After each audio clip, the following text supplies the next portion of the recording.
मी प्रिया पाटील। मी आता बनवणार माकुल्याचं सुक्क कालवण करून। माकुले घेतले स्वच्छ धुवून आणि कापून। साहित्य सांगते काय काय घेणार आहे, चला बघूया। टोमॅटो घेतले बारीक चिरून 2, कांदे घेतले 4 बारीक चिरून, कोकम, मालवणी मसाला, चवीनुसार मीठ, गरम मसाला आणि हळद। चला आपण सुरुवात करूया रेसिपी बनवायला। चला आपण बघूया।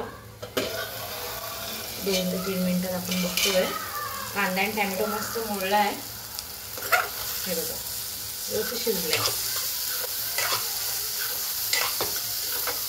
आपण कोकम टाकून घेऊया याच्यामध्ये।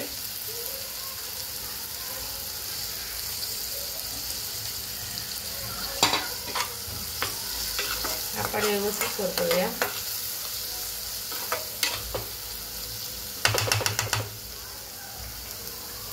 मी आता माकुले टाकून घेते।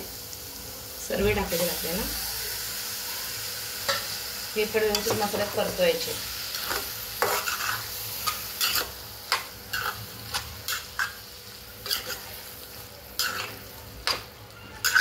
व्यवस्थित मसाला लागला पाहिजे।